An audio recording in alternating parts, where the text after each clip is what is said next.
Good evening, YouTubers. I hope you're having a wonderful day. It's Tuesday, 8 p.m., our regularly scheduled live stream. I'm so happy you guys are here. Last time we ended the stream rather abruptly because I didn't realize that the entire YouTube system went down, and literally we went from, I don't know, like 180 viewers down to 16, but because the 16 were engaged in talking, never realized that the entire system went down. So, and when we closed it down and actually shut it down, not everybody was very happy about it because people were still online and still engaged.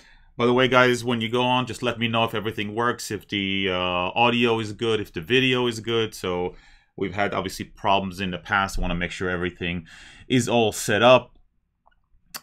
As we always say, this is a live stream, so it's all about communication, right? Otherwise, this could be a very simple recorded video. The whole point is, I'll present something and then we discuss, we argue, tell me you agree with me, tell me you disagree, tell me about something completely different. You can always raise any questions about anything, not necessarily about the topic. The topic is really to start the conversation, talk about something that's been interesting. The way it works is a format. I'm going to spend the first maybe 10 minutes discussing the topic and how I analyze it, and then I'll open it up. So if you have questions, comment, anything else, put them into the chat stream, and I'll get back to it right after. And I will go and I will read every single chat. No, you don't have to pay for the super chat, so there's no risk of you paying for something you don't get. The only thing that super chats give you is I skip and I go back to it a little faster. So I will get back to your questions regardless. And I'm going to follow the same format I did last week because it seemed to work from an analytics standpoint. And what I did was, after the stream went live, it didn't show up immediately into the recorded videos. Basically, it went into an unlisted mode, at which point I edit out the first part of the stream, like the first 15-20 minutes, posted on this channel, and then the entire stream is then posted to a secondary channel called Legal Dissent, and that seems to be working much better for the way the channel format works. So shorter video on this channel and the entire live stream then posted to the secondary channel. So expect that to happen again.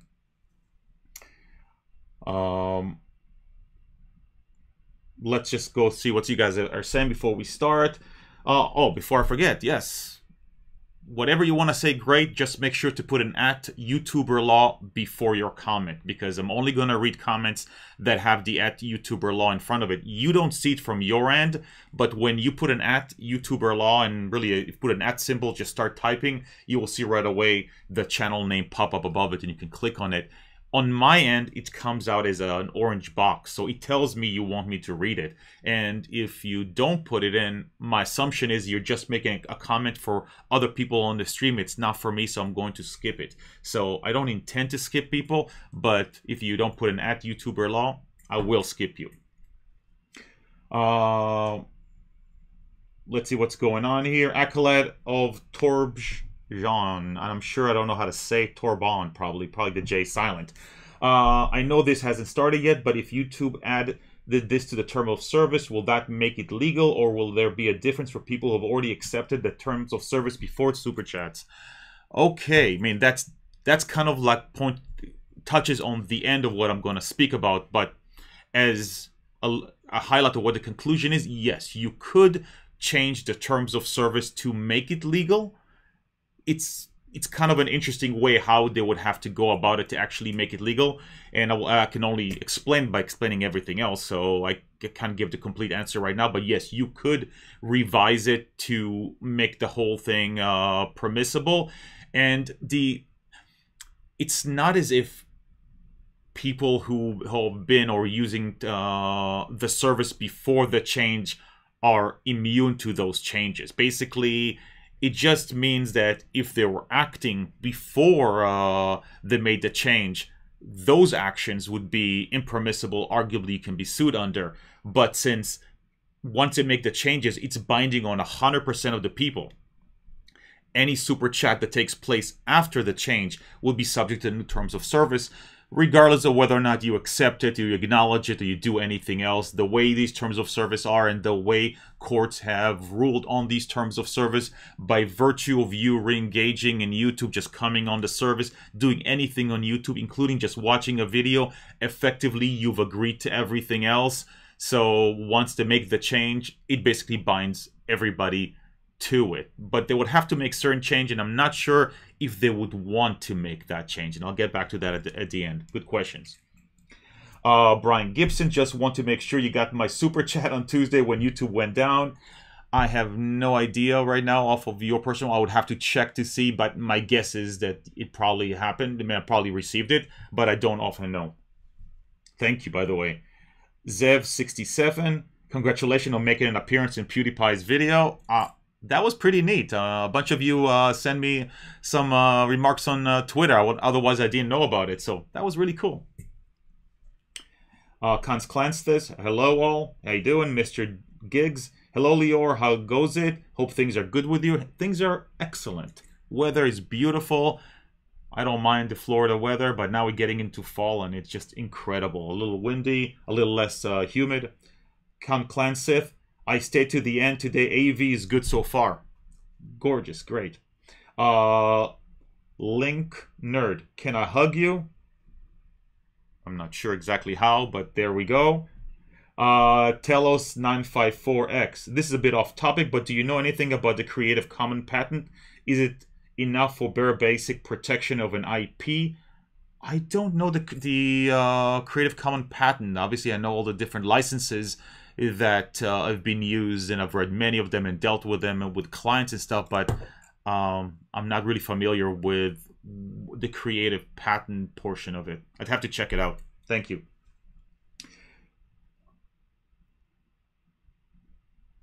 Dr. Hitmonkey, the only issue I have with your short videos that I could listen to you all day long. LOL.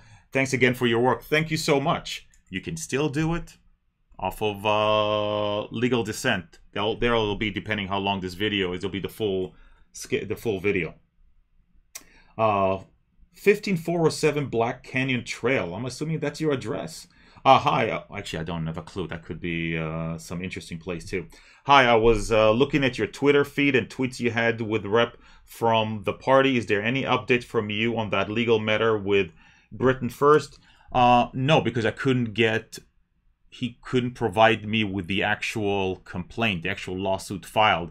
So I don't like to do videos based on articles that then are, you know, either from the first party, meaning by them, take their words for what's going on, or from other articles, because you often find that these kind of articles either say one side of the issue, or are incorrect. I have no idea what it is. So to speak about it, I will need to get the actual complaint. That way I can actually have something substantial that they're saying directly to the court rather than an interpretation of it. So I don't have anything else. If they provide it for me, I'd love to take a look at it.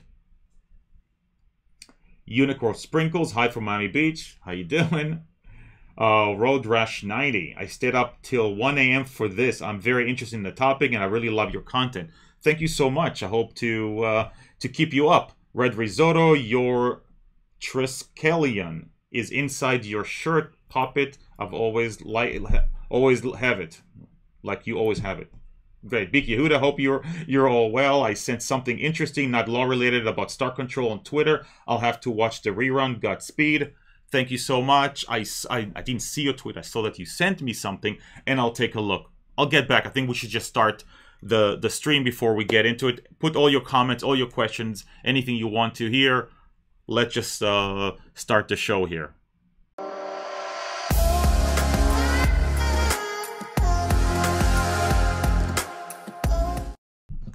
And we're back. So what are we talking about here? Well, Keemstar posted a tweet. And in that tweet, he posed an interesting scenario here. And this is what he said. If YouTube deems your super chat to be offensive, it will be giving it to charity instead of splitting it with the creator. Really, Team YouTube, unreal. And then on top, there is a screenshot from somewhere. So what you do is, of course, I went to try to find the exact language that he's referring to, because I wasn't aware of that. And what it was referring to is actually an article by The Guardian referencing what we spoke about a few weeks ago, which is the alternative influencer network. Now, for those who didn't have a chance to watch that video, I don't care what people's opinions are. You're welcome to your opinion about what's happening out there in the world. But if you're presenting what you're saying as a study, as an academic study, as something professionals do, you have to follow certain steps to actually show that the conclusion is derived from the data. And none of that existed. This was complete nonsensical article where there was virtually no research done.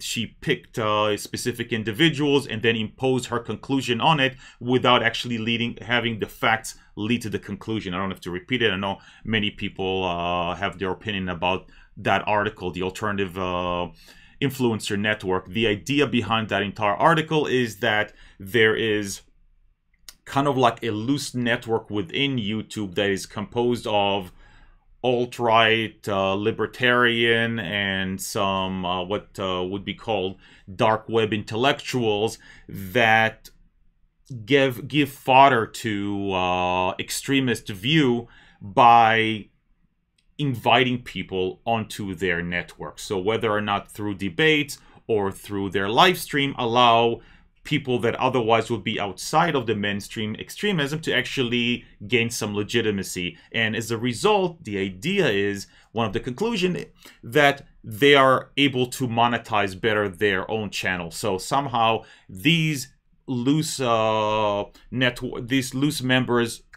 these members of this loose network can monetize their channels by including more extremist views, not necessarily identifying with them, by giving them a platform in which people then submit super chats or just make money off of AdSense. And that's what this new article by The Guardian was referencing here. Let me pull it up. This is the article by The Guardian.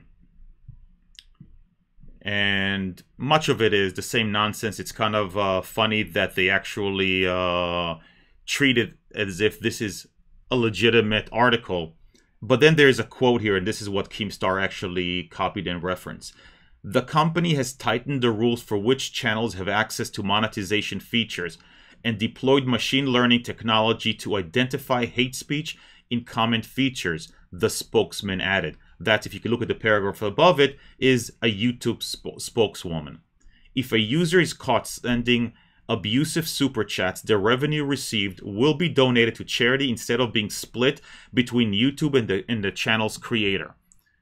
And as you can imagine, this started just a storm of argument about how can that be done. Is that permissible? Is YouTube allowed to do that? A lot of people assume that they are permitted to do that, but it's somehow wrong. And then I was getting lots of questions about it, and I thought it's best to leave this up to a video like this when we can actually discuss it. So I wanted to find kind of a rational way, a legal way to describe what's happening here and what are some of the problem, what YouTube is permitted to do, and what of some of the stuff that they're not currently permitted to do.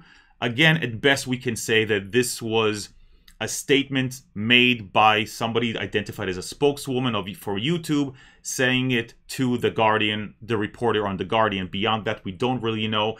And we don't know if this is actually a policy that's taking place today. Many people think they are, but there's no real proof of it, that it's been done today, or is it something they've been working on and they're going to roll it out in the near future or somewhere down the line.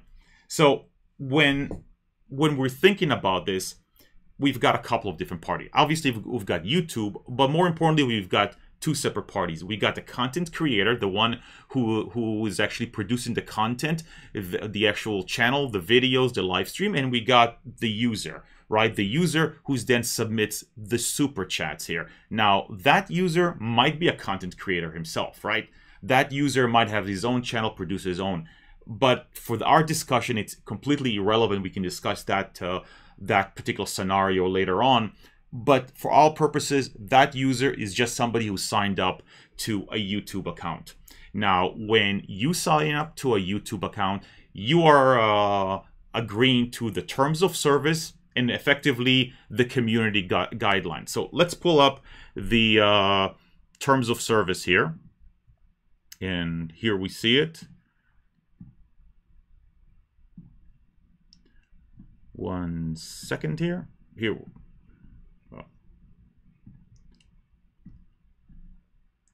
Sorry, I've got a lot of different documents in front of me here. Okay, so here we are, the terms of service, and there's a couple of points we need to show.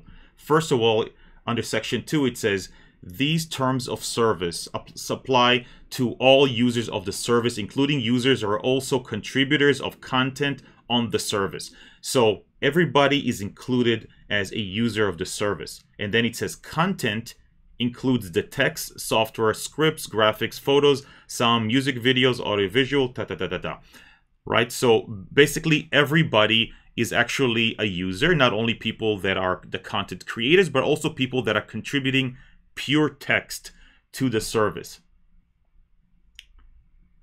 And then it says here, you shall be solely responsible for your own content and the consequences of submitting and publishing your content on the service.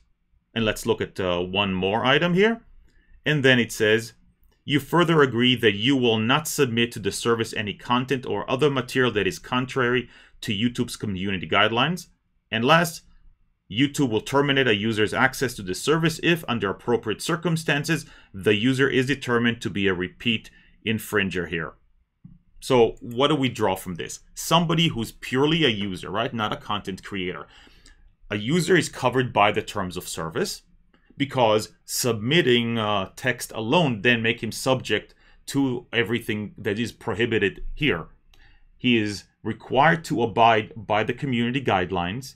He is solely responsible for any violation of that community guidelines, and the result of them improperly acting inside of YouTube, somehow violating the community guideline, is account termination. So let's now think about what's happening.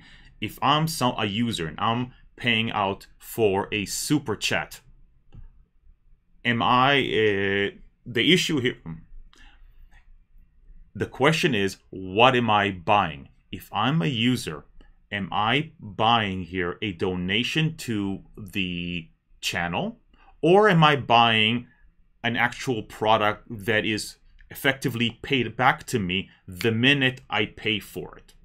That becomes important because under this, an account violation can result in termination. Now, YouTube does not say that if I write something, basically something harmful, something that is in violation of the community guidelines, they will terminate my account.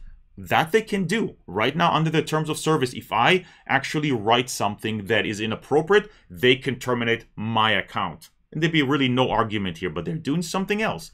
I'm paying money, right? I'm getting my my super chat, my statement highlighted. It might be moderated. It might be stopped by a bot before it, but I'm paying for it, at which point they will stop it from actually being distributed to the content creator, and they'll take it out and give it out to charity. So what I'm purchasing is very, very important here. Now, let's take a look here at something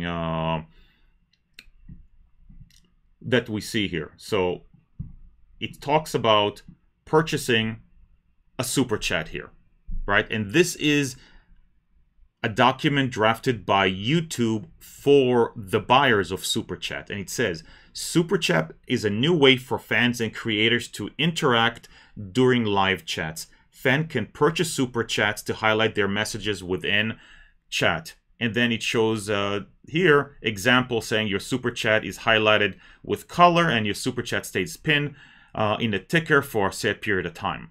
Now, so what is super chat? Because I always thought of super chat as a donation, kind of like a Patreon, but basically a donation, a thank you, a tip given by a viewer to the content creator. But YouTube did not write it that way at all. That might explain that in part of their marketing, but legally when they define it as a purchase of a specific digital element, a digital product here. When I pay for a super chat, what I get is my statement highlighted and the fact that it's going to stay on screen a little longer. Now, in the exceptions to it, they do say that it's subject to moderation. Moderation being either a human, basically usually a human or a bot moderation that may actually either remove the name itself, so it makes it anonymous, or actually hide it because they allow for moderation. So here we've got a product, but the idea effectively is if this was a donation to the content creator, then the argument is if the user pays out through a super chat as a donation to the content creator, and YouTube then actually diverts the funds, takes it away, and gives it to a charity, there is a violation. It will be completely illegal under UCC because somebody purchases a specific service, which is a way for content creators to get paid, and YouTube then diverts the fund. The user never gets his money's worth, because if there's any sort of violation, the only thing they can do is terminate account. But if they're not providing the service, meaning that he doesn't get what he wanted, which is the money passing on to the content creator, then the only thing in our system that he'll be allowed to is get a refund back. You can't take somebody's money, not providing back a product, and say, well, you violated our rules, so I'm keeping your money, not providing it you back. That'd be a violation of our UCC. So you can't do that unless there is some sort of an agreement that permitted them to do that, and they don't have anything like that, not in that kind of a context. It says that you can pay, but it's subject to elimination. So what they did instead was say, no, this is a product. You buy the actual highlight. You buy for the fact that it's going to stay on screen a little longer than a normal chat. As a result, when the money gets paid, when I pay for the chat and I write something that they don't like, I get my product immediately, because immediately shows up on screen, unless of course it gets moderated out before it gets shown. So I get the value of my purchase immediately. So in YouTube's mind, if they then, whatever they do to their money, to the actual money being paid, they don't owe anything back to whoever paid it, because they got the full value up front. Because what the guy was what I was buying is not a donation to my favorite creator. I was buying a highlight from my text. So they framed the entire super chat in such a way as basically an advertisement, a purchase, that so that the user himself has no room to argue over that. So as far as the user is concerned, it's not necessarily a violation of the law for them to divert the funds, because a user got his full value back. So now we have to go up to the second one, which is, well, how about the content creator? How do we think about the content creator, right? So to become a content creator and to receive super chats, you have to basically grow your channel to a certain level. I think about 1,000 subscribers and X number of hours of view time. I don't really remember. And when you get to that point, you have to get your channel monetized, right? And as part of the monetization, you have to sign various agreements, and you're subject to various agreements as part of the YouTube Partners program. And as part of that, one of the things you sign is the AdSense program, because everything in YouTube flows through AdSense. That's how they pay you, through any of the actual advertisements on your channel. And Super Chat. Super Chat is included, or is running through AdSense. That's how everything gets paid, is through AdSense. Now,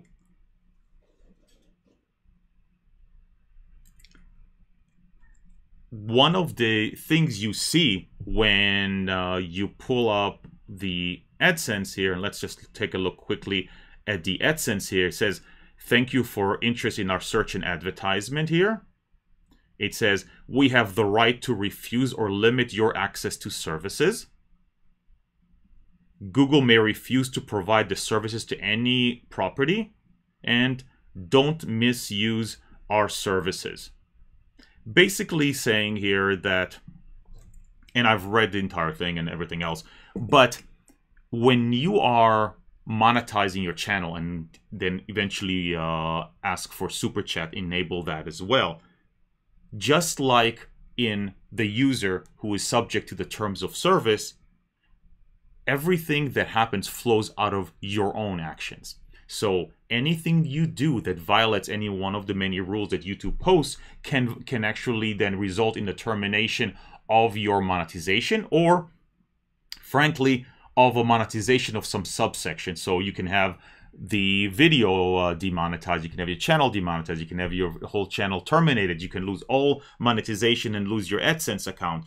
Basically, you can do it on any sort of level here, but you are now subject to the AdSense account. Now, what does that mean for you when it comes to Super Chat? Well, there is no real rule for you and Super Chat. Why?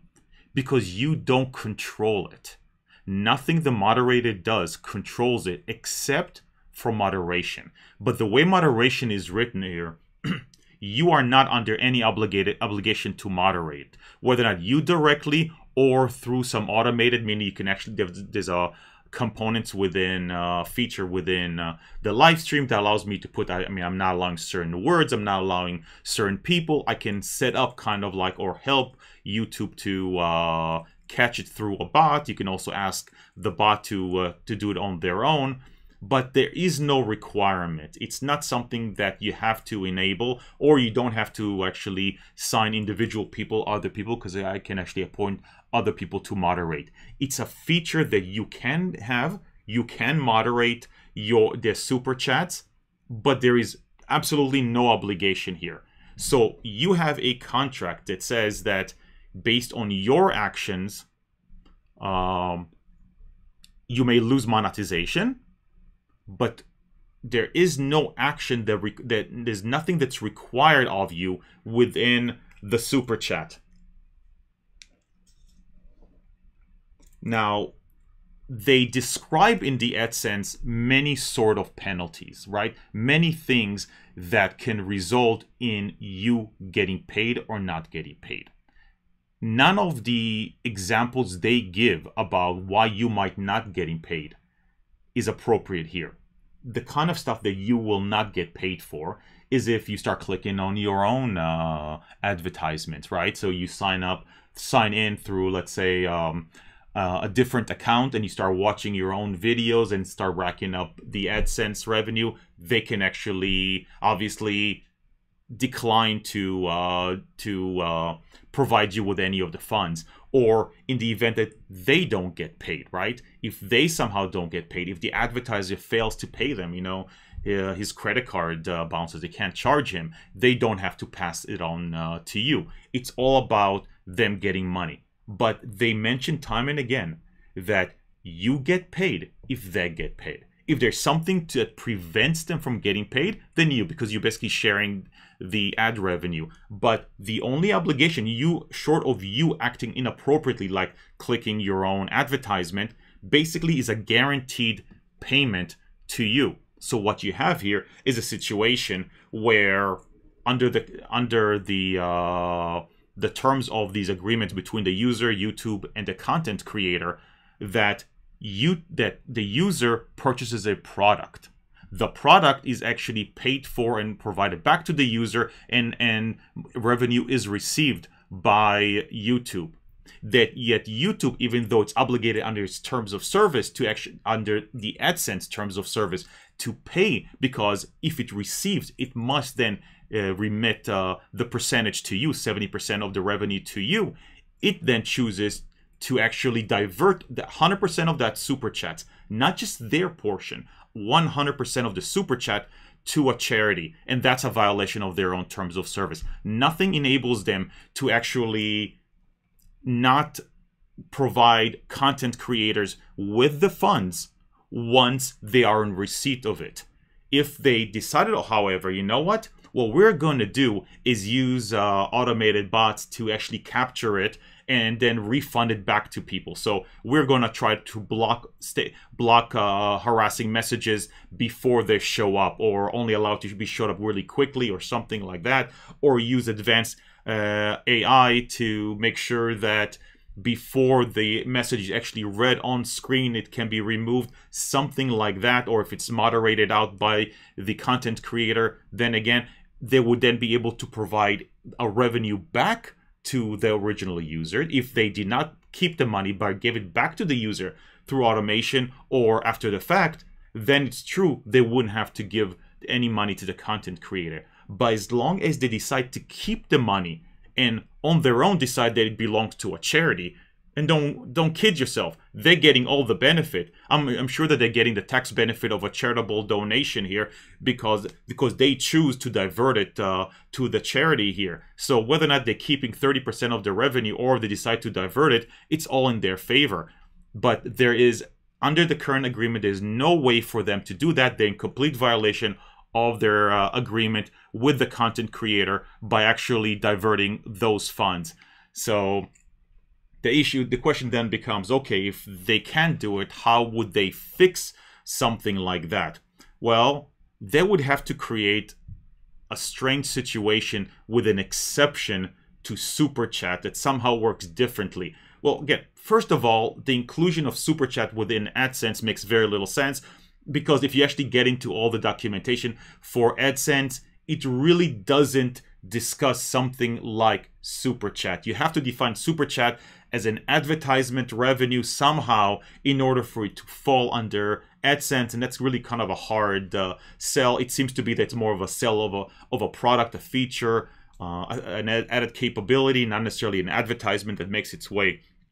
But they would have to pull out Super Chat from the rest of the AdSense and say that even though the content creator has zero control and zero say in how the Super Chats himself, because he's not in control of it, either he is obligated to moderate, and his failure to properly moderate causes him to lose his Super Chat, or they would have to basically separate it from the rest of the ad revenue and say there is an exception for Super Chat, and it's only if the Super Chat money is somehow not diverted. They would have to make a unique exception to Super Chat that operates differently than any other sort of money-raising fund within YouTube. Not sure if that's something they would want to do, because don't forget, Super Chat was a direct competitor feature to Twitch, and whether they want to separate it out and add additional rule to Super Chat that doesn't exist for AdSense. But that's the kind of the kind of things that would have to jump through and actually resolve this one issue. Anyway, let me know what your thoughts are. Let's go to all the different comments. Remember, guys, please put @YouTuberLaw in front of your comment. That way I'll read it and we can be able to discuss it.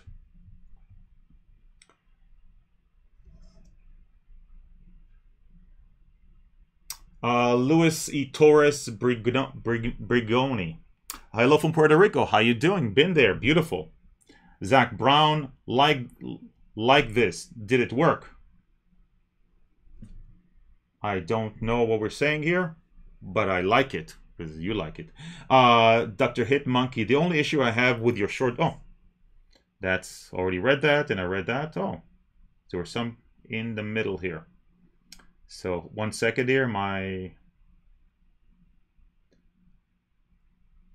Rick Bearcat. Have you had a chance to look at the draconian terms of service privacy policy of Take-Two Interactive? I don't believe so.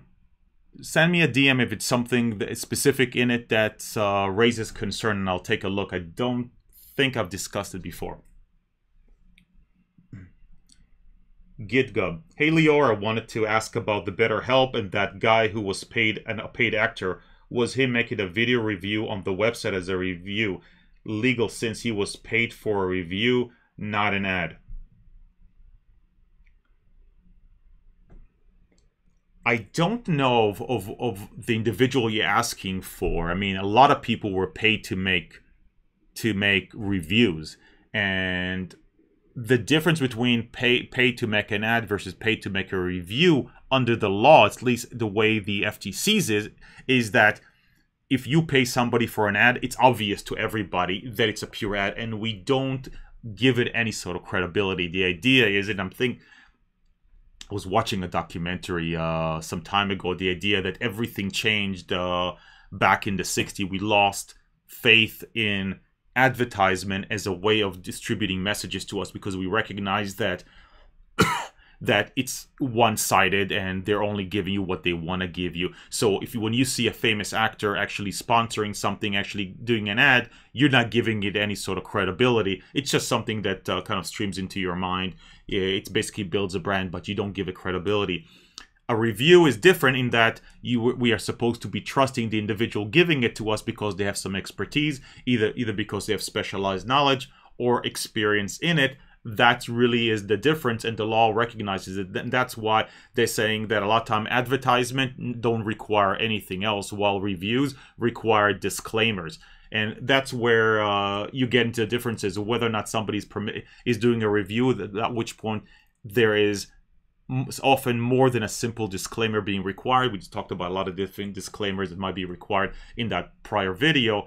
While in an ad, it's not really, because it's so obvious to everybody. Nobody give it any credence. Jonathan Clark, any case to make for ISP having to allow free speech, consider the taxpayer have paid $400 million over the past 20 years to fund the installation of the physical network? Zero. There's absolutely no say in it whatsoever. It will only play to the extent that congressmen think that it's an incentive for them to try to pass laws that changes everything. We've talked about it before, what they would have to go through, not only obviously eliminating Section 230, but at that point creating a liability. Today there's not really a direct liability. So even if you eliminate Section 230, which protects him, they're not necessarily liable for not permitting, unfettered freedom of speech. It'd have to be a law that actually imposes that liability on them after they remove Section 230. So to the extent to which it motivates congressmen to do that, it does. But it doesn't make any difference under the law. For all practical purposes, we've had now so many years. You're talking about since 1996 when Section 230 was passed, that there have been so many cases on it. It's a foregone conclusion. People still file lawsuit and they lose so easily. It's literally a waste of money. It feeds lawyers but nobody else, because there is no chance, given the depth of this kind of case law, that your solution, if you're looking for that, will come from the courts here. The court will have to do something monumental. They'll actually have to go back on just 20 years plus of precedent and change not only what cases are across the entire country, and it's pretty uniform by now in all federal, including state courts, but they have to show that they've changed their own mind. So the more likely approach, if you think it's a solution you want, is actually Congress to change the laws, not the courts. Ken Max, I appreciate your shorter 8 to 15 minute videos. It's kind of like a small treat to learn something. It also makes it easier to keep in mind later. Thank you. That's kind of what I figured out over time, that the shorter video, at least for my content, you guys like the shorter videos than when I was doing much longer videos. So no better name. Hello Lior, how you doing this week? Outstanding. I finally feel better. Excellent. You've been sick for a while. But as soon as I start feeling better, I see the video by Review Tech about SuperChat. Sorry, we can't make you feel better about this. Dave the Ripped One. Have you heard any more on the Star Control conflict? Are the original guys still allowed to make Ghost with the precursor? They've been fighting. Now we are at the third stretch of documents. Basically, there have been the complaints. Now the original lawsuit has been revised a third time, and now there have been counter lawsuit, a third revision. So we are at that stage. I should be doing a video about what changes have been made to the lawsuit, but yeah, everybody is still in it. There have been no real decisions by the court that would require anybody to stop doing the work right now. Heath Townsley, what are your thoughts on partisan politics playing an ever-increasing role in jurisprudence? I think that, my opinion, that our court system in general has been better in keeping politics out.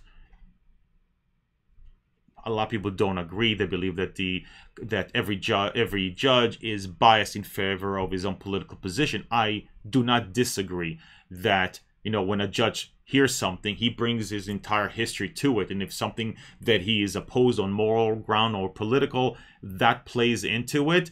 But I think I'm going to give credit to the judges. They often try to separate themselves and judge according to the law. And what stops them a lot of time from making decisions based on their own feeling and wishes is that this can get appealed. And what a judge does not want, he does not want his judgment reversed. That's pretty embarrassing, because ultimately somebody tells the judge, you did it wrong.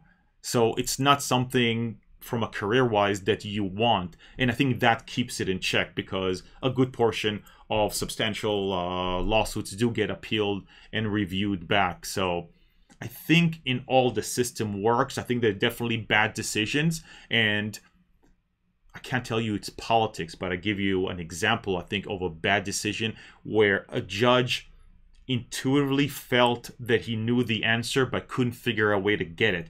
And that's in the for lack of better citation, Trump versus Twitter, where basically an organization sued the administration for blocking them from being a follower and accessing the Twitter feed of Donald Trump.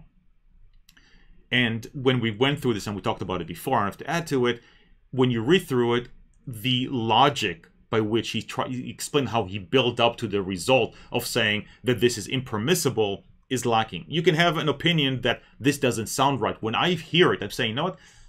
Doesn't sound like there's something the president should be permitted to do. But that should have zero bearing on the law, because the way the judge came up with it makes no sense, saying that there's somehow that, well, Twitter is a public company, and while the government can speak, and the government is not subject to any sort of freedom of speech regulation, the virtual space beneath the tweet becomes a public forum.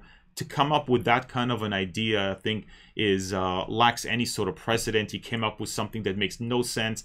So it feels, when you read it, that he had the answer in the back of his mind. Whether or not it's politics or something else, it feels like the judge had that idea and then tried to explain it afterwards. And that's what we see. So whether or not that's politics into jurisprudence or not, I don't know.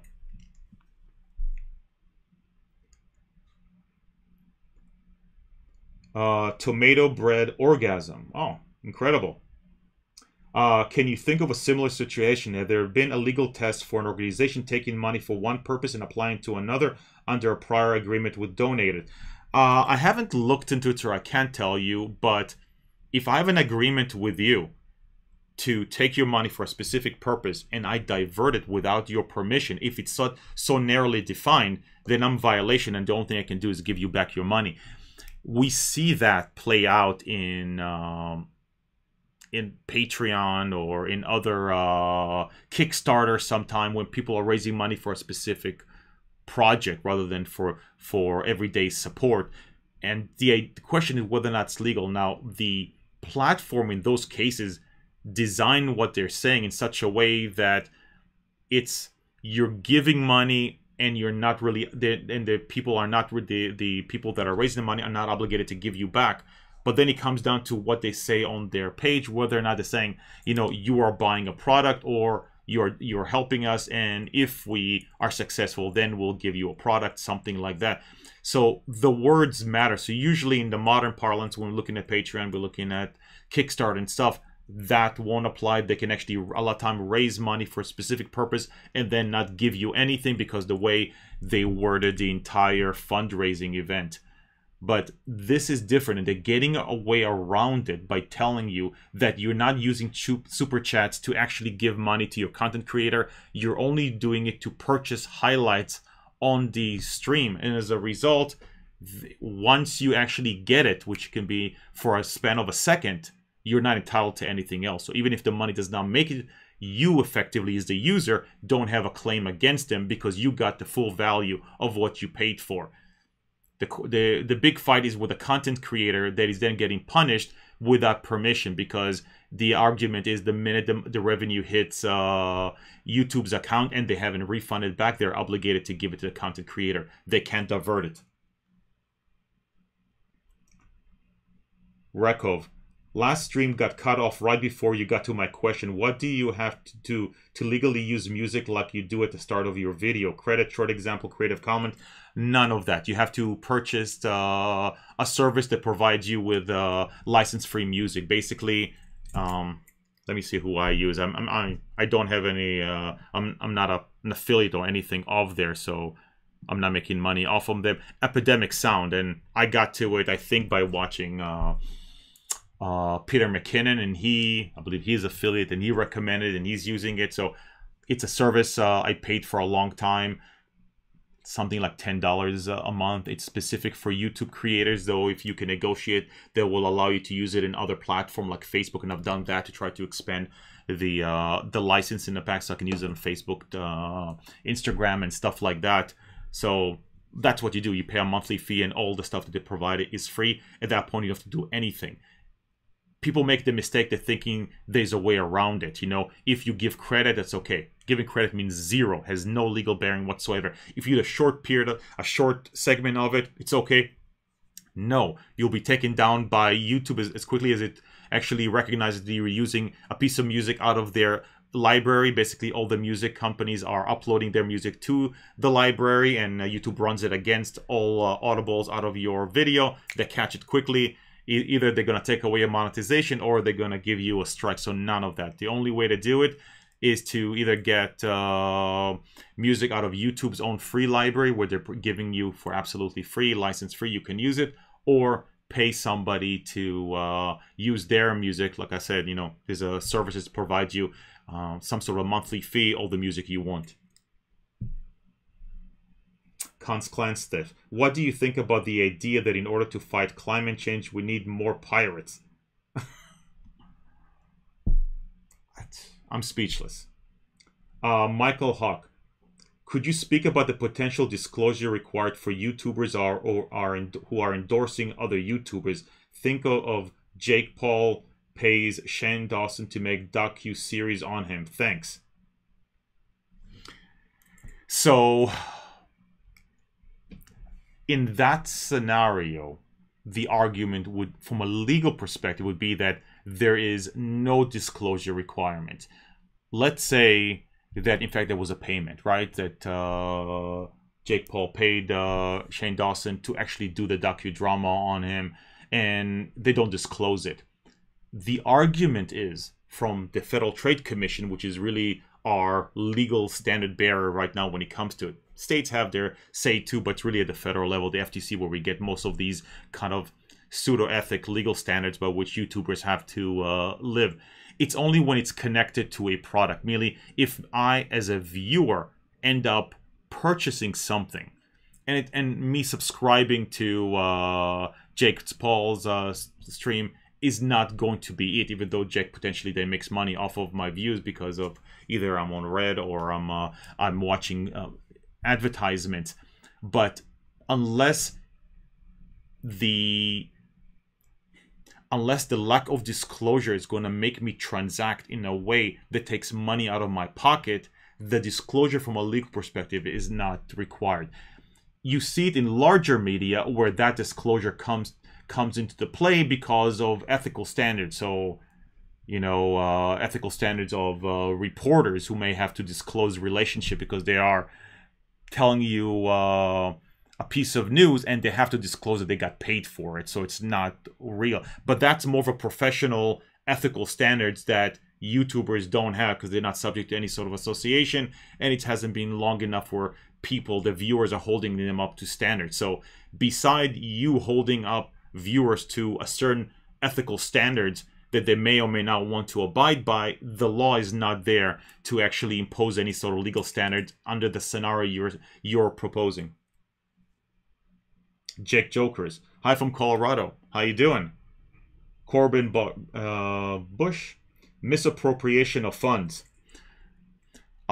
Yes, I think that's a good way. I think that it's fraud. I mean, I think that if you have an agreement where I am guaranteed funds, the minute it hits YouTube's account, the minute YouTube is guaranteed of that account, they cannot divert it. They cannot then say, well, we're not keeping it, we're giving to donation. There is no exception that allows YouTube to decide to take away money that otherwise is being made directly off of somebody's content, because that's what the advertisement in. It's not operating off of a YouTube channel. It operates off of a content creator's channel on YouTube. There is no exception that allows them then to somehow divert funds to their own charity, whatever they choose.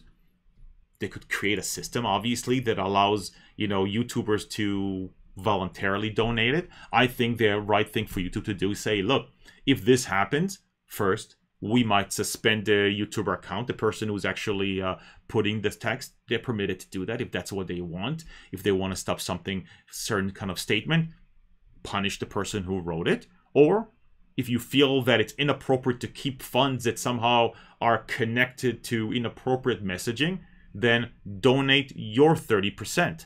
But don't take somebody else's 70% and then donate it in your name to the charity of your choice, get your tax deduction for it, and tell the world that you are standing up for inappropriate language. Let me just see, there's a super chat at the bottom before YouTube takes it. ER, thank you so much for the super chat. Since you were asking random question, could you tell us a bit about the cool artwork that you have behind you? Thanks, ER. Yep. Spoken about many times. This piece of art I've acquired at one of my kids' auction that makes money for school. This is made by a local artist called Jonah Wysinki. My God, now I have to take a look and actually see what his name is, and I apologize. He actually is quite famous for producing. Let's see, Serwinski, Jonah Serwinski. You can see this kind of characters, this kind of art. He does it by hand directly on supercars. So he draws it directly on your Lamborghinis, on your supercar Porsches, the very, very high end, all by hand. It's incredible when you see the product itself. He has done this kind of work for very famous people like LeBron James, famous musicians, done it to their guitars and stuff like that. So when I saw this as part of an auction, I was very excited because I like what he's doing. And it's not like tomorrow I'm going to go out and buy the latest Lamborghini with his drawings on it. So it gave me an opportunity to actually get his art. But that's what it's about.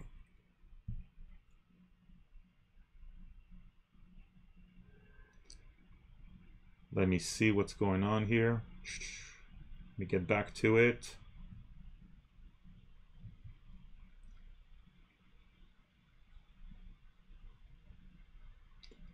Yeah, by the way, guys, yeah, you're putting a lot of racist slurs and stuff like that. YouTube is catching it, and it's removing it, just so you'll know. So, and creative language, guys. OSC, does Australian law come into play? Sure. It's for all practical purposes, this idea right now probably only works within the United States. It's questionable whether or not this would work in any other country where where again, it's not really going to work in the United States. The problem is that we don't have a system where regulators stop it from happening, because this is something that private individual will have to hire attorneys and actually file lawsuits against YouTube. More likely, there are law firms out there who have already started to prepare class action lawsuits against YouTube. This is pretty random. The companies make their money. The law firm makes the money. Users get a tiny percentage, if anything at all, out of it. So, yes, it's going to be local. Whether or not they're permitted to do it will depend on purely local law, not based on US law, unless the user is actually in the United States. Paul Camper, 1,000 subscriber and 400 hours of watch footage. Yeah, that's the requirement for monetization. And it's also the requirement then if they want to enable the super chat. Corbin Bush. Hypothetically, I get my super chat donated to you. Do you think, hypothetically, they could be required to send a voucher for tax write-off?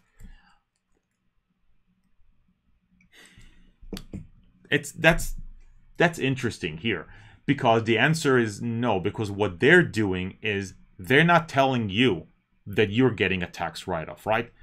The way they've set it up, right, as you purchase the product, you get it, anything returned, you owe nothing. They take their revenue and they donate it, they get a tax benefit. So they don't need anything from you.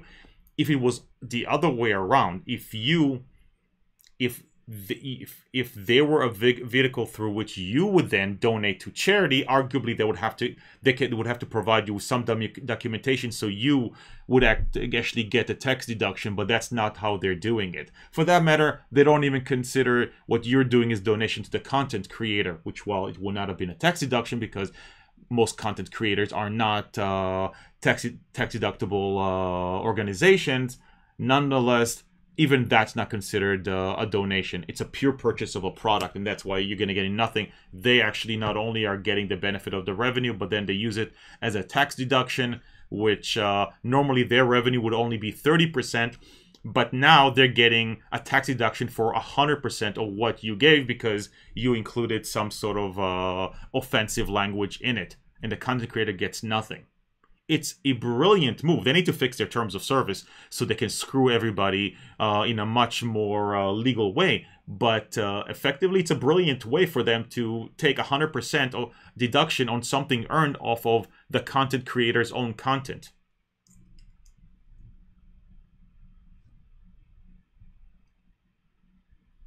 John, is there anything that a service can't put on terms of service, in the terms of service? Well, I'd like to say yes, because there's lots of things that are completely unconscionable that are not going to be enforced by any court, right? So the idea would be here. If, let's say this would have been a donation, right? They identified it as a donation. I always thought of it as a super chat is a way for somebody to give a tip to the content creator. If they left it as such, but then said that they can still divert the funds, that would be something that, even though it's in the terms of service, would not be permissible. Because if I purchase the service of donation or giving a tip to the content creator, you cannot then divert the funds, not cancel or give me back my money, and not give me back my service. You can't have it both ways. That's why they were somewhat smart legally for calling it a product and not actually a tip to the content creator. But yeah, so there's a lot of things that will be otherwise unconscionable, be a violation of some law. Like I said, right now they have a bad their terms of service in the AdSense doesn't reflect what they are saying they can do. I don't know if they're doing it or not, but there could be a lot of different things. For instance, there is an argument that anybody that minors cannot actually sign contracts. So it's quite possible that in a contract between a minor and YouTube, you might be able to actually prove that the contract itself, the terms of service are completely invalid, or at least certain provisions are invalid, because YouTube never ever tried to make sure that who's signing it is not a minor. And they didn't really do any sort of verification. As a result, none of the information is binding, and this is basically a verbal contract. So you can actually get rid of the entire contract when it comes to minors. And, you know, people have tried it. You have to prove that YouTube tried its best to actually determine whether somebody is a minor or an adult and stuff like that. So there could definitely be a lot of things that otherwise would make a contract unconscionable. There have been lawsuits about it, but generally they have lost when it dealt in freedom of speech, right? They're saying that we had a contract that said, who had it, I think Jared Taylor, right? And it was decided wrong, but then reversed in an appeal because it was the judge was completely misinformed about what the state of the law is. But the idea was that they were arguing that a provision in the terms of service that says I can actually terminate, I can actually change the terms of service at any time, with or without notice, at a whim, that's unconscionable and cannot be allowed unless the other person actually affirmatively agreed to it. So they were going under the idea that you cannot terminate my access because you change your terms of service. That suddenly makes what I said before impermissible. The reason why that loss has nothing to do with whether or not there was an unconscionable provision in the contract, but rather this was, the courts have already determined that you cannot try to get around Section 230. So when it comes to freedom of speech argument, this kind of, well, this should not be in the terms, that's a losing argument. But for non-freedom of speech, like for this monetary kind of issues, there you can still argue the validity of a contract or the validity of a specific provision, whether or not the individual had constructive knowledge of it, is something that is common in all websites or a majority of it, or something so unique that the website had to provide sufficient information, unique information, and disclosure, because nobody would have expected that kind of language in the contract. Caleb Fahey. Can you be punished for referring fans to PayPal rather than Super Chat or, say, Patreon? Can you be punished? Yes, because YouTube can make it a rule that you're not allowed to pull people off of their site. There is nothing impermissible about it. Really, when it comes to speech, including forbidding you from saying certain things, they are pretty much of carte blanche to impose whatever restrictions they want to. That's pretty much guaranteed under the CDA Section 230. You can't sue for that. So yes, they could. It's basically based on their own internal rules. Okay, I see another super chat. Let me just jump. Oh, ER has another question. I didn't see if there was another one. New question. If you are dressing up for Halloween, also, what is your favorite Halloween themed movie? Let me start by saying I've never been a fan of any scary movie. When I'm saying scary, one that are really scary, because I remember, and I'm going to sound like an idiot, when I was probably 10 years old, I don't know, when I saw the first Halloween movie, and I remember the scene right in the beginning when the guy stabs the other individual through the chest and he hangs on the door. And that I turned off the VCR because I saw it was a VHS tape, and I never touched it again. It was the first and last time I saw a Halloween type movie. So I'm not a fan. I liked scary movies, which obviously are spoofs on the kind of stuff or things unrelated, like comedies and stuff like that, but never scary characters. I forgot what. After my wife bought me something to wear for Halloween, and I don't remember what. I'm usually dressed up in something because we go around. There's a couple of different community where there's every single house in the neighborhood is all set up for Halloween, and the kids love it, and it's great. So we've walked around here. So usually I dress up in something. Less than in prior years because it's hot as hell in Florida. So any long get up, like one time, dressed up in a Batman thing, or that's just so hot that it's unmanageable. But something easy, I think she bought me some. I just don't remember what it was. Regulus 0608. Thank you so much for the super chat. Discovered your channel way back when you covered the lawsuit against Star Citizen. Love your channel. Fresh, rational, composed. Keep it up. Thank you so much.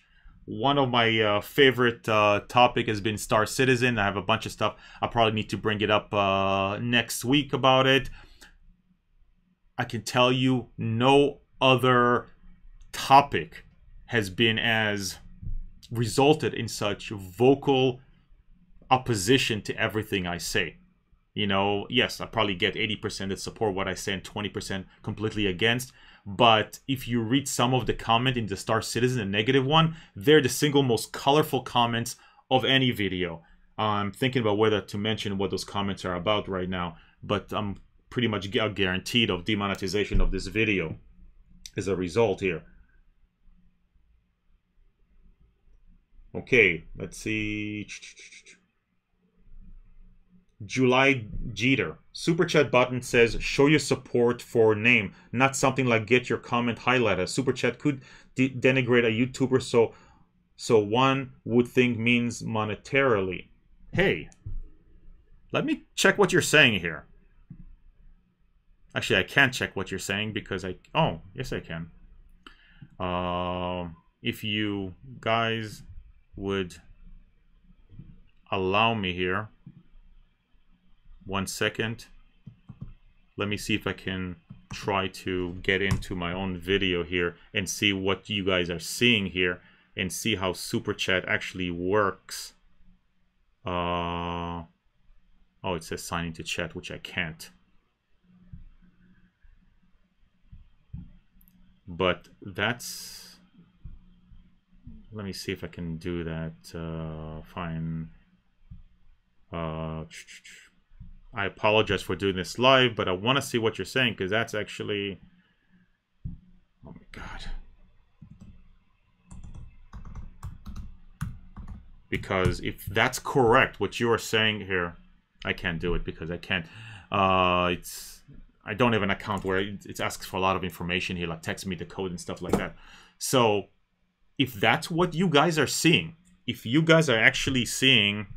Let me look at this particular here. Let's see if I can I super chat myself? Send a super chat. See, it says send a super chat. And then it says your amount and message will be public. And if I click on introducing super chat, super is a fun way to connect with the creators you love. When you buy a super chat, your message will stand out amongst the crowd. And the more you spend, the longer, and the creator also earns a share. So it's not. So I don't know what you're looking for. If you have something that says it differently, then that would rule. Because if it tells you that you are giving money to the creator, I don't care what the contract actually says, the terms of service or any other page, that's going to be controlled. They can't actually write contradictory ad pages relative to the terms of service. What's on the website, it's going to be controlling what not in the terms of service. So if you say that, that's happening. When I look at it, it still says that it's basically a purchase of a specific product. By the way, we'll be sharing it with the content creator. It's not money being sent to the content creator. Jack Joker question. Does this also tie into the sponsorship for various channels like Mark Plier's or Jack's? Does this tie into the sponsorships? I didn't look into the terms of service for the sponsorships and stuff, so I can't tell you. You mean that new membership feature that, you know, the larger channels have where you can sign up for $5 a month? I don't know, but it's probably not on the same scenario. They may come up with a different ways to take away that money, but this scenario has to do with specifically prohibited contact or context or communication or speech or anything like that, which wouldn't exist merely through the sponsorship component of it. You know, right now they are not disallowing payments and sponsorship by, let's say, disfavored people, right? It could be at some point they say, not only are we not allowed to create content, we are not going to accept your money. That'd be kind of a harsh thing for them to say, because I'm sure they want everybody's money, so they're not going to tell you, we're not going to allow you to pay for features and stuff like that, because they collect all that money. But so right now it's based on about content that they're not going to allow. So I don't think it's going to be part of sponsorships. Fred Leggett. So what's the long and short of this from a legal standpoint? That they can't do it. That while there is no case for the user who pays it, because they termed it as a product, and he gets the value the minute he gets his super chat highlighted, they are still not permitted to actually divert the funds, because they become obligated the minute they don't reject the revenue. They can give it back to their original users, but the minute they decide that it's valid, in the sense that they keep the revenue, they're not permitted to divert it, because under contract they are required to actually share it with the creator. That's the way their AdSense terms of service work. So today they're not permitted to do it. Again, we don't know how much, if this is actually in place, or it's something that they're going to roll out over time. Internet law review. Will YouTube notify the chatter, the channel? Is the user perma flagged, or only per individual super chat? Is there an appeal option for anyone? Will YouTube disclose the division percentage? So right now the answer is no. And the way legally, the way it works is that they obviously are trying to build automated bots. Just like I told you, there's some interesting comments right now in the stream that YouTube is already removing. So they've been building their own AI to try to eliminate that. Normally I click accept and show every single one of them, but I'm not going to show ones where it's all 4-letter words and stuff like that.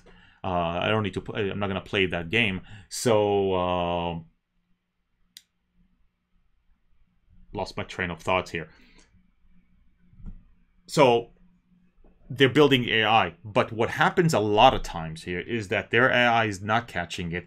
And if you look next to each, if you put your mouse or use your fingers next to each actual text being made, each exact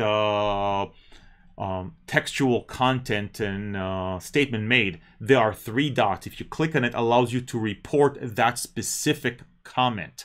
And that's what happened. They're encouraging now comment flagging on a micro level. Now it's not right now they have not set it up to reflect badly on the channel, with the exception of they're diverting the money. But it's not something you can appeal, because they're not giving you a strike. So in their mind, they don't have to give you anything. So they're not giving a warning to the user, because the user got what he paid for, which is being highlighted. In their mind, they're not punishing the channel because they're diverting the funds and giving it to charity. But in reality, that's not permissible. So in my opinion, they are required to give that notice and at least give an appeal process. But what I'm saying is none of that would work, because they're not permitted. They would have to create the kind of terms of service that allows them to actually divert funds, even though they are in receipt of it, and actually then use it for taxable donation. You know, that in itself is strange. You take somebody else's money and you get full deduction of it. You're not even giving them back the benefit of a charitable donation. But right now, there is no notification and there is no strike.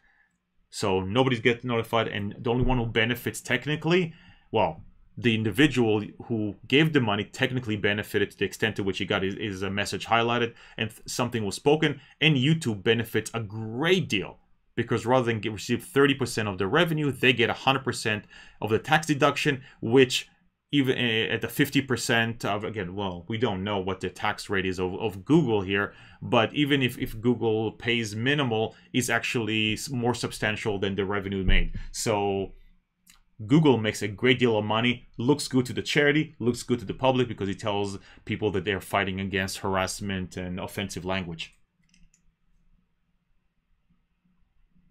Red Risotto. People see it as a donation. Yes, Google have things in their terms of service, but nobody reads it. Besides, Google does not say what is okay or not. It is a guessing game, like a loot box. Absolutely correct. And the problem here, and it wasn't in my last video, because like I say, I work most of the time when it comes to editing, taking what is otherwise a half-hour videos down to less than 15 I'm shooting for 8 to 12 minutes, but less than 15 minutes worth of videos. You know, a lot of times I'm recording about an hour and a half, and in the last video, a significant portion dealt with this whole issue of how legally you could correct this. The biggest problem here is that they've done studies that show that nobody ever reads these terms of service, privacy policy rules, nothing else like that. They've proven it time and time again. And the only solution, because it's not going to come from the courts, because the courts have already said that as far as they are concerned, whether or not people read it or not is almost irrelevant here. As long as they were given an opportunity to read it, that's going to be binding on them. For this to change, you have to go back to Congress, and Congress has to pass rules that would allow attorneys to write the terms of service and privacy policies differently. Now, again, I told you before that I've written hundreds of these terms of service, and sometimes I feel that I need to apologize to everybody, but the way attorneys work, our job is to be as conservative as possible, as risk-averse as possible for our clients. As a result, rather than writing a single sentence, we'd write 20 sentences to try to clarify it and write it from as many ways as possible so we can tighten the language as much as possible. And the law supports that, because any misstatement, anything we fail to, is going to be read against the company. So the law forces attorneys to write these massive terms of service that pretty much guarantees that nobody reads it. And the only way to change that is, again, to have Congress change the law that says, you know what, attorneys need to write a one-page terms of service that defines in certain categories, and the law then defines those categories. So attorneys don't have to write 3 pages about it, but rather has to use a certain kind of language or paragraph, and that's already known. They can change the way contracts are written, but it has to be on Congress. The problem is we have an ineffectual Congress who does absolutely nothing. What's their current approval rating? Somewhere sub 10%, I think somewhere around 8%. Nothing ever happens, and that's the heart of the problem is. And the only people we learn to count on is the courts, and yet the courts cannot rewrite the law. They can only apply what's already been provided to them. So it's the court system that tries to deal with old laws that don't make any sense and try to apply them to modern standards. And the court system is not well suited for that, because they often have to make decisions that make no sense because they can't just rewrite the law. So the only solution is for Congress to do something differently, actually do their job. Road Rush 90. YouTube would use the charity donation as a tax write-off? Sure, I would. If I were to, right? I mean, it's 100% of the revenue.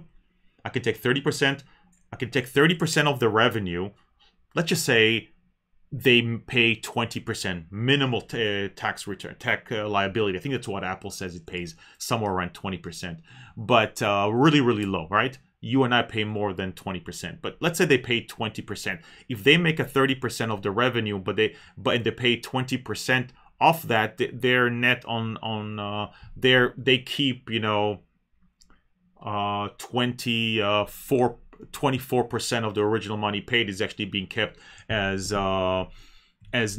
just clear revenue within Google. Yet if they take 100% and donate it, then they take the 20% off of the 100%. Now they get a massive tax deduction for 100% that's not then subject to a 20%, and they save 20. So the question is, for either in a 30%, they gain like 24%, but in a tax revenue, they gain 20%. So it's really almost like they don't care. It's the same thing for them, whether or not they take the creator's money and donate it or is part of the entire thing, or just keep the money and pay taxes on it. So it doesn't make a difference to them. Otaku Reborn podcast. Do you feel loot boxes will be outlawed in the future? Yes. I think that the greed of developers that have ruined games for the sole purpose of trying to extract every last penny has resulted in a circumstance where lawmakers who are not usually the most well-informed people to begin with, now see loot boxes as a predatory mechanism against children. And as long as they think about it in that term, it's going to be outlawed. It's going to spread through Europe. United States is a little slower. Maybe you'll get it in Australia beforehand. But it's hard to correct what's in the mind of lawmakers once they see it as a predatory mechanism against children. It doesn't benefit them to change their perception. It can only hurt them politically. And I think, again, there's nobody to blame except the developers because of the way they mismanaged this entire process. They got so greedy with it. They literally did turn this this loot box into a gambling operation targeting children. They could have avoided this. This did not have to happen.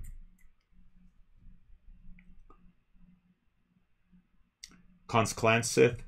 The full disclosure. My favorite so far was full disclosure. We got this rifle from Brownells and now we're going to try and break it. The memes of destruction. If Citizens United ruled that money can equal speech, then is this an infringement upon the First Amendment?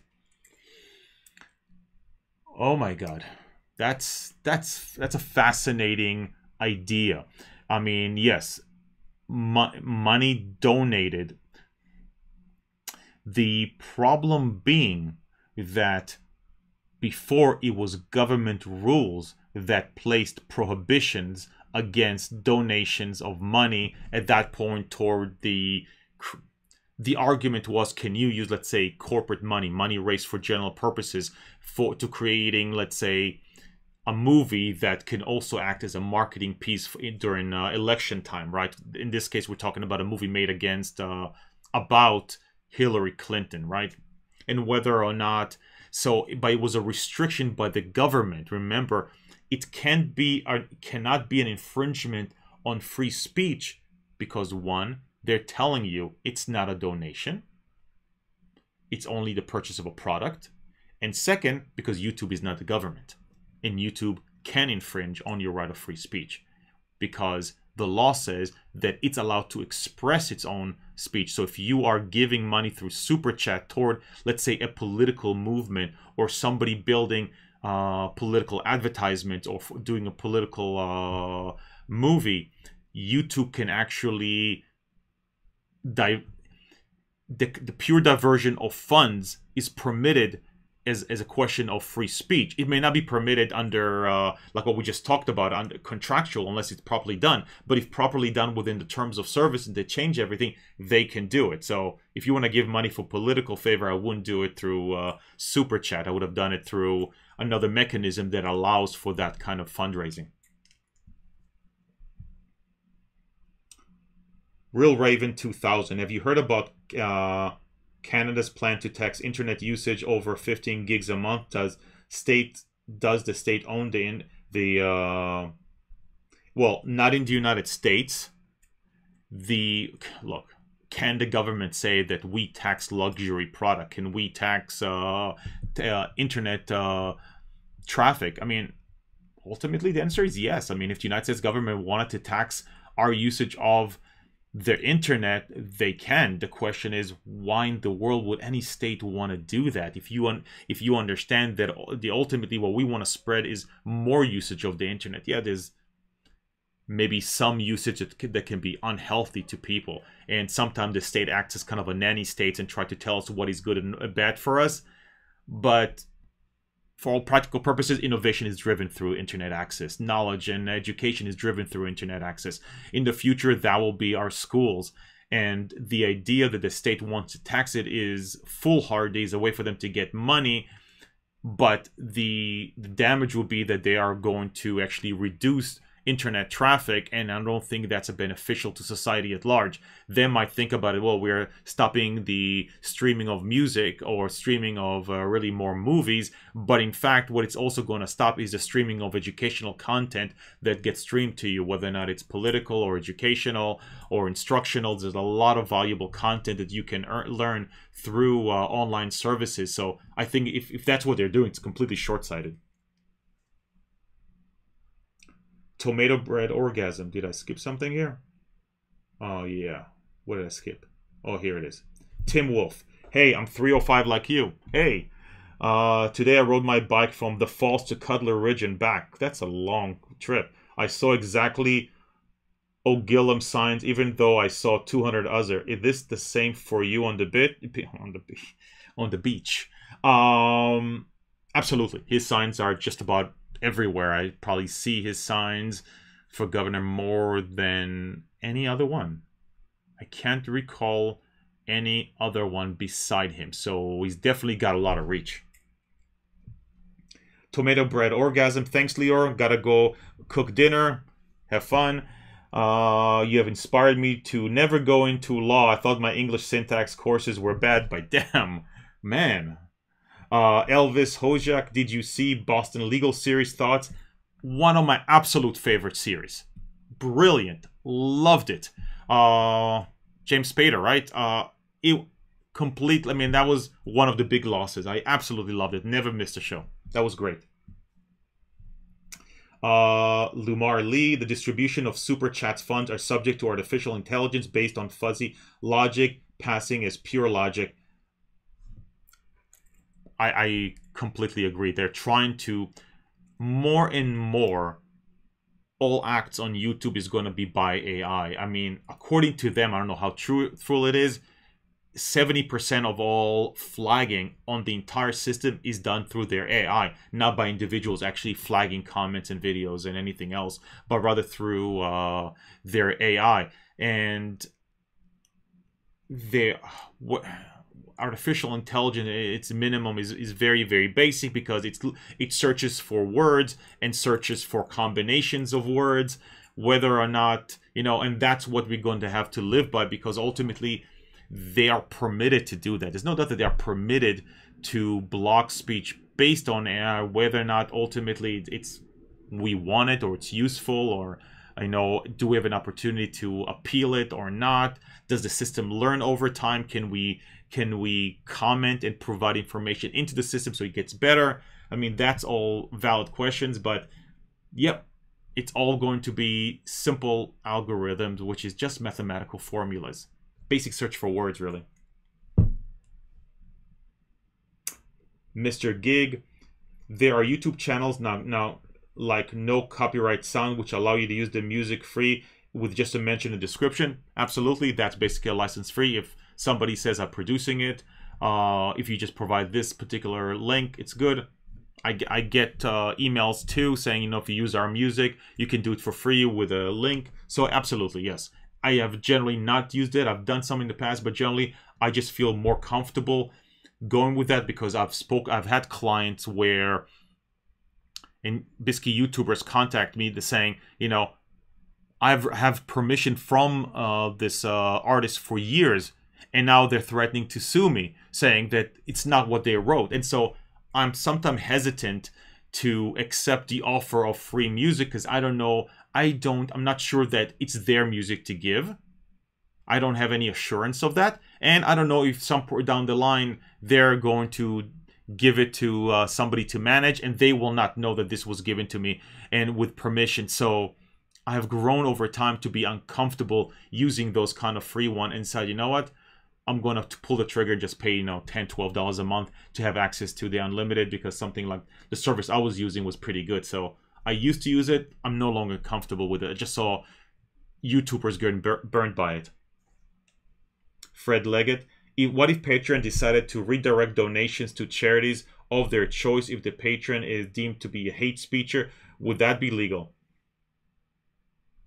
I mean, that can be in the same exact position as YouTube, saying right now Patreon is set up as they're not selling a service, it's a pure donation, subject to them actually taking like an administration fee. So for them, technically, it would be a lot harder, because both sides can then sue, because I want money to go directly to the Patreon. That's how it's marketed. That's how it's said. And you are diverting it, so I never get my value, because I can only get the value for what I'm paying if the content creator gets it. And obviously, the content creator is never getting it. So now both sides can sue. So a lot more difficult. They would have to change it to sound more like YouTube to make it into a product. you are buying a mention, you know, your name's being mentioned by a YouTuber. You're buying a product that is earned the minute you pay out. So it'll be a lot more difficult for them to do it. Lemon274, I like your channel, man. Thanks for the information. Thank you. Robob9333, if YouTube diverts super chat money to charity and then takes tech deduction, wouldn't that be tax fraud? No, because look, they're definitely allowed to take their money and divert it. But as far as the 70%, is that a diversion? Well, no, they're donating it, so it's not tax fraud. The issue is probably fraud against the, right now, without changing the terms, I would argue that it's fraud against the creator, because they basically stole his money and used it and donated it. So it's still a donation, but the fraud is against, I think, the content creator. Now, I'm not a tax attorney, but that will be my understanding. The fraud is against the content creator, not against the IRS.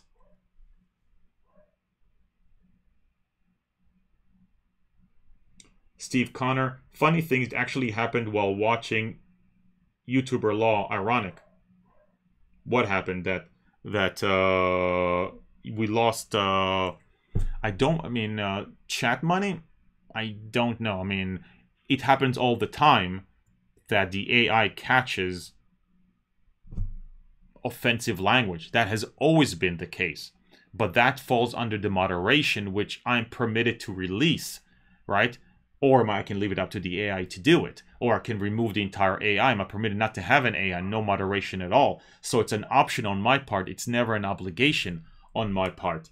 But nobody has yet, maybe it is, but nobody has shown, I haven't seen any proof today that it actually happened when because nobody gets noticed. It's correct. What was it? Internet Law Library, whatever it is, right? Said it. Nobody gets any notification. So how would we ever know that the money does not make its way to the content creator? Basically, that you would have to run a test with somebody purposefully making a nasty comment while paying for it, and then asking the content creator to see whether the money makes it back to him. Otherwise, you wouldn't know. Cons Clansif, I wrote out racist slur since I don't want to put actually white racist slurs. Let's see what's going on here. Robin Fossil. Given we have the ability to modify the price we pay for the super chat, what exactly do the different payment amount to, if not a choice donation amount? Great choice. According to them, you're paying for different colors. That's it. You pay for a certain amount for a green box, a certain amount for an orange box, a certain amount for a red box, yellow box. That's what you're paying for. I hope you feel like you're getting your money's worth.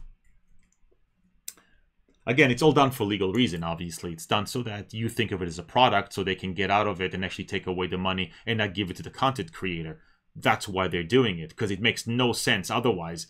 Who would, in their mind, would ever pay more for a different color? That right? But they have designed it in such a way. So you would have to have a lawsuit that says the whole thing is fraudulent. It's like nonsensical legal language that designed to mask the fact that in reality, this is not what's happening. That's an argument. You can have that argument in court. It's just not a slam dunk here. It's a difficult thing to say. Look, they're selling complete nonsense because they know that they are basically promoting through their marketing the fact that we can donate money to the content creator, but they're writing it in a legalese in these documents that nobody ever reads, nobody ever cares about the fact that this is just a product. So Robin Fossil, similar to what he asked, was asking about showing your support for it, and given my question above, it clearly feels like a donation. Do not click it, hover over it. Do not click it, hover over it. Okay. Show you. Show you. If you hover, it says show your support for YouTuber Law. Okay. I think that if users filed the class action lawsuit, they have a case there. That's it. Because you cannot say something in legalese and then completely oppose it in that. Now, if you click on it and there's the eye, you can see it more, but they have something in complete opposition to what their legal work is. Here it says it's a donation. If it's a donation, then the user doesn't get its value until the content creator gets it. So when they interject and divert the money, the user never gets his value back. And since there's no refund because they have a zero refund policy, there's no opportunity to get it back. So you pay money and you don't get value back. You don't get your service and you don't get back a refund based on their rules that they can actually take away money for things you actually paid for. That would be an unconscionable provision in a contract that would not be accepted. I think there's a good argument there. How many people are affected by it? How long before they change it? I don't know. But that's a good point. If you hover, it's a different message than if you click.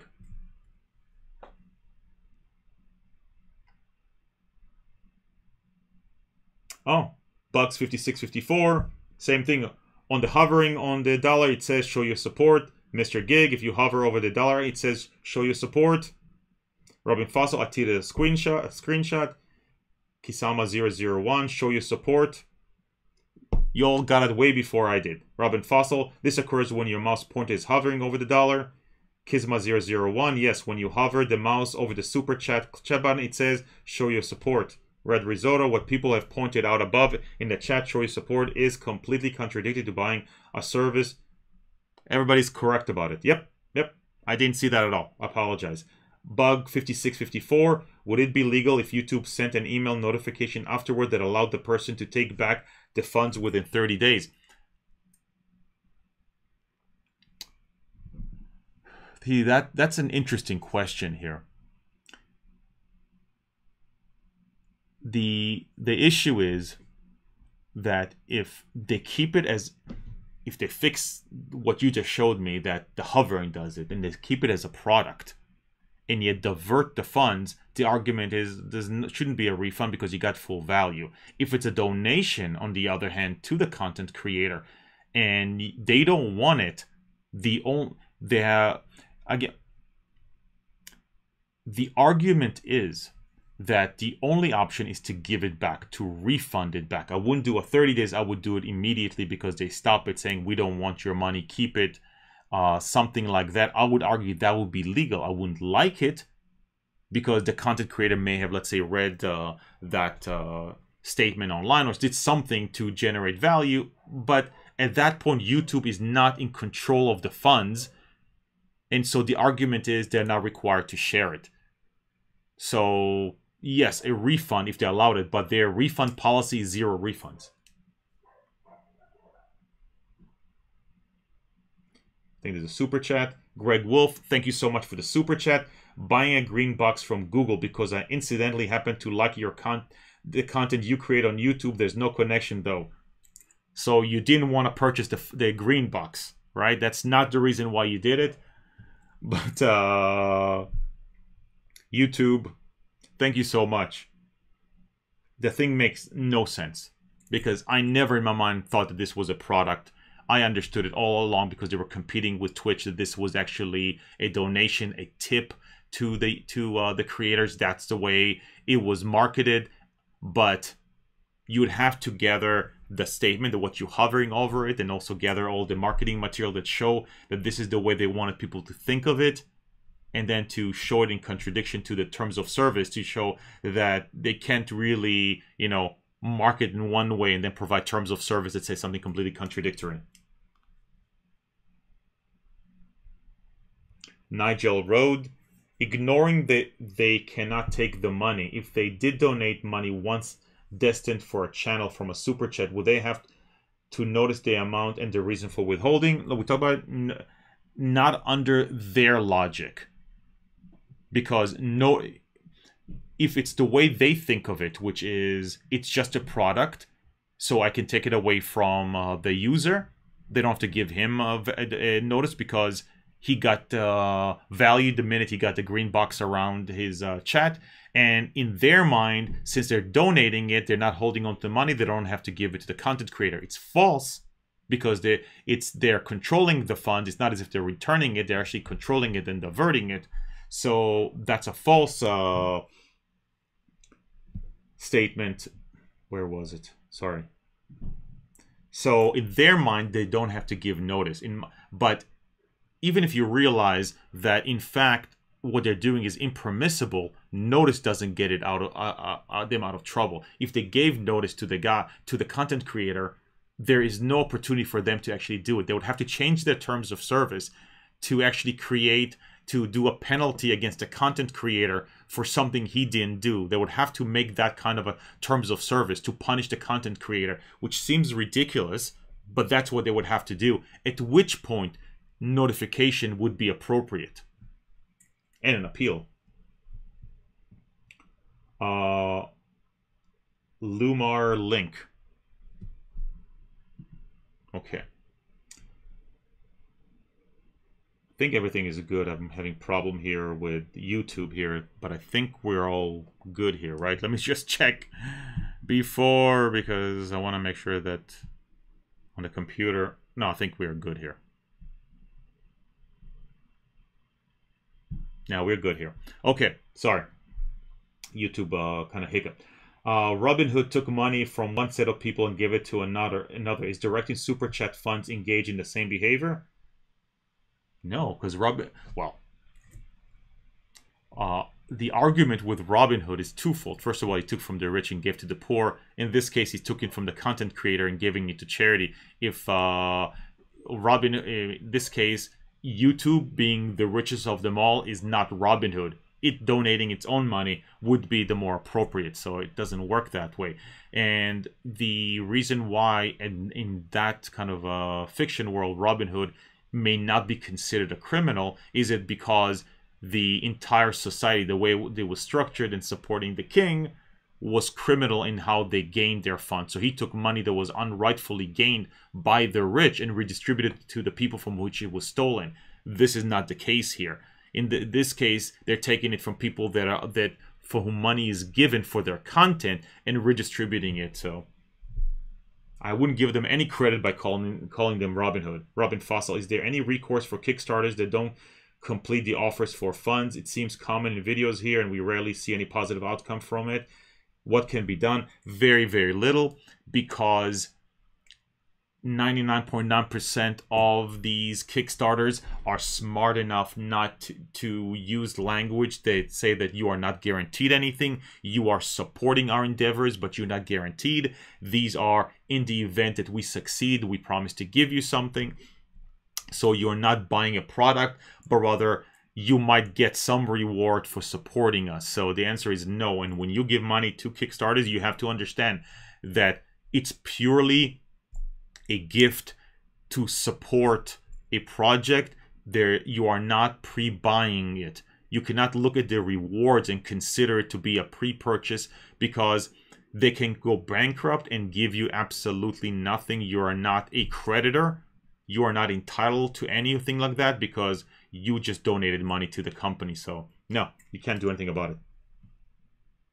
Steve Connor, doesn't the government already do that through fees on our internet service? They have fees on communication, to the extent to which, and on some of our services. So yes, communication. There's communication taxes. There's, I think, cable taxes and stuff like that. It's not a direct tax on communication the way they're proposing it with Canada, where the more you use, the more you pay, mainly based on traffic. But they have placed they do have some regressive taxes on communication in general, right? Greg, if YouTube can take super chat revenue, could they then start taking your AdSense money for whatever reason they decide? Well, my opinion is they can't take away. They're taking it impermissibly in violation of the terms of service.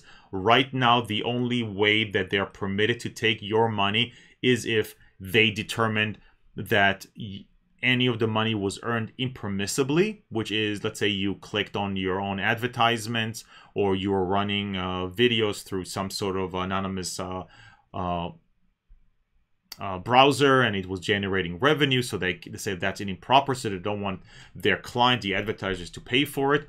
Or if they don't get paid, the advertisers fails to pay, so the advertising ran, but they never got paid. It's all gets, the revenue kicks to you the minute it get hit, unless there was some sort of fraud in the advertisements itself, in the way it generated money. But that's right now the only way for you not to get your money. The obsessed anime freak. Do you think there is any merit in the statement that black markets only breed crime? Not at all. I mean, you have to... We have a sense of what the black market is in the United States, but if you go around the world, there is black, there is gray, there is different gradations of it. There are markets that are impermissible because the players don't want to permit it. You know, in the watch world, there are gray markets all the time, mainly watches being sold that are not permitted by the manufacturer, who wants you to go through authorized dealer to keep the prices up. But watches make their way to the gray market where they're heavily discounted. So there's, and that's beneficial ultimately to the consumer.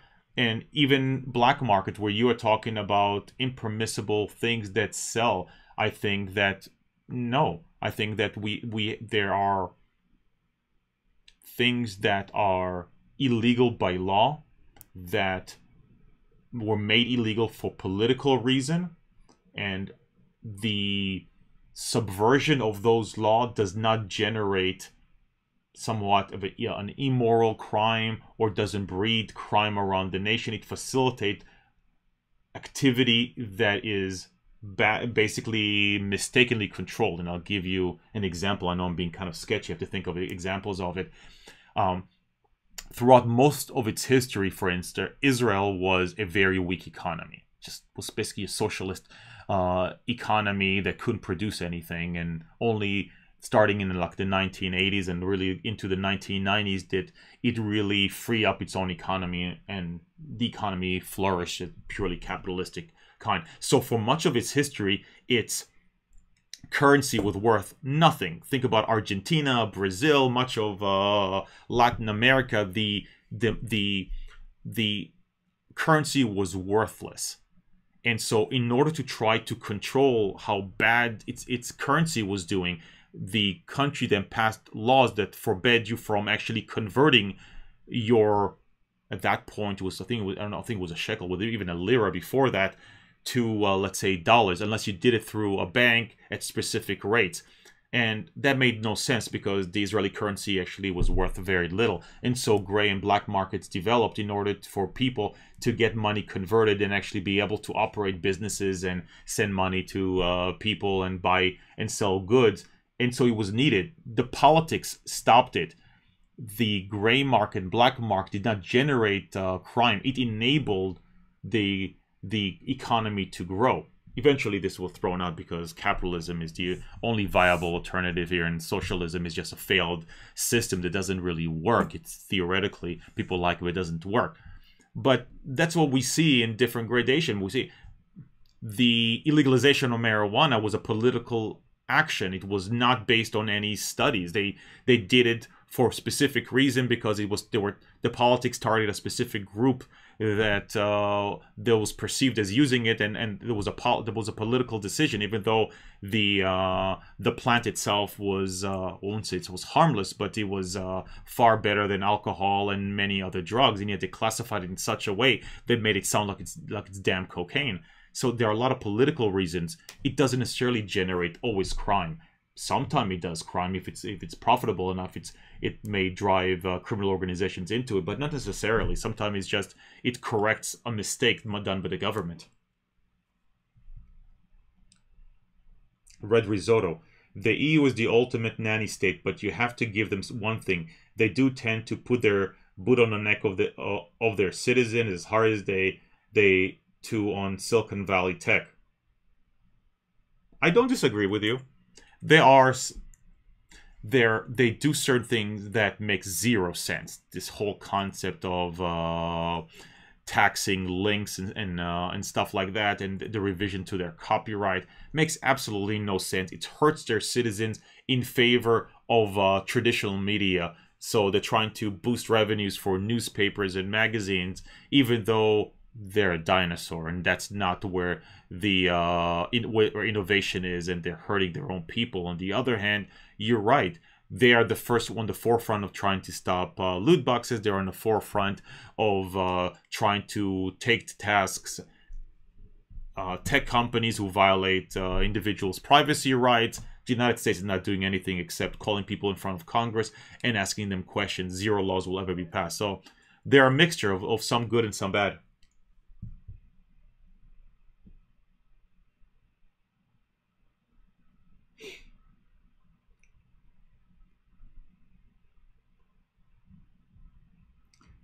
Steve Connor, V-Doxed. Bob Dylan, Dunger Wrestle Lawyer. Okay. Regulus 0608. How can comments from users on an already uploaded video can demonetize the video if the video is not obligated to moderate the comment? Example, Star Citizen lawsuit. Okay, so two different things. The statements made is not very precise, because they talk about comments and then talk about super chats, and they kind of mix the two. The second part of the statement she makes seems to say that the comments, when made live, since they're monetized at that point, can be. But the question is then, what happens when it's a recorded video, since at that moment it's not?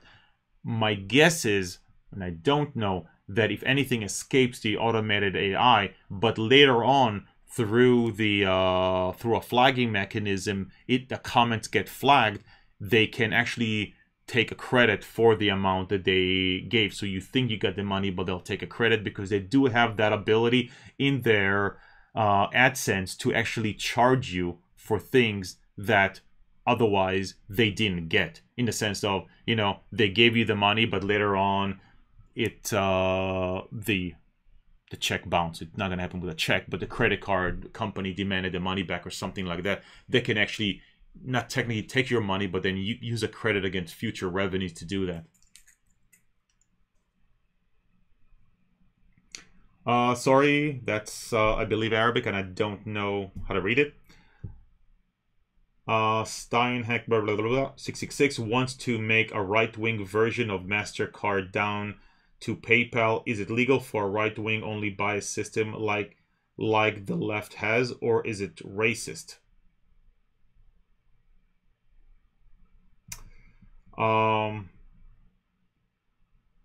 There, oh my God. I mean, I don't know if it's racist or not, because that's a matter of opinion, and I don't know anything about the individuals you're commenting on, how it would run.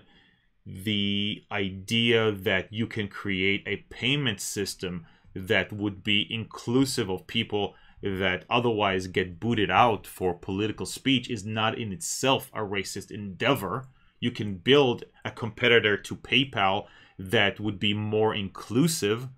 Now, what if they only permit people of a certain speech? Then they're no better than a leftist organization that permits only specific kind of speech. It's just that they permit it, that they're just, you know, I don't think they're in any better place from, I wouldn't call it the moral standpoint, from a free speech standpoint. So I can see the value of a payment system that doesn't boot people out based on the speech they make. But whether or not it's speech, it's racist or not, you would have to be the judge, because I don't know that individual. I don't know anything about it. Never heard of it or the particular card. I don't know. July Jeter. Thanks for the streams. Always informative, and I appreciate your interaction with the audience. The best I've seen in stream. Thank you so much. I really, one of the joys of my week. Something I look forward to a lot. You always challenge me. You always have me question things that on my own I wouldn't think of. So I learn a lot from this. It forces me. Trust me, a lot of times you give me questions, just it has to work through me. And here I give you an example where I was wrong, because if I hover versus click gives me a different message on whether or not it's a donation versus the purchase of a product. So useful. Red Risotto, money is neat. A wife that doesn't stab you to death in your sleep is priceless. On that note, I bid you good night. I agree. I agree. I think my wife is happy that she keeps a certain measure of fear in me. So I think that keeps me in line. But thank you so much, guys. I think we got to the end of the stream. All the questions have been answered. Thank you so much, guys. I really, really appreciate you coming here. Remember, this video is going to go private, and I'm going to tomorrow upload the first portion of it back to this channel, while the remainder, the entire stream, is going to be uploaded to Legal Dissent. If you want to watch it, you want to share the full one, it's going to be on the Legal Dissent. I will leave a link down below. Have a great night. Thank you. If you have any questions, any concerns, anything you want to discuss, just leave it down below. I'd love to talk to you. See you next time.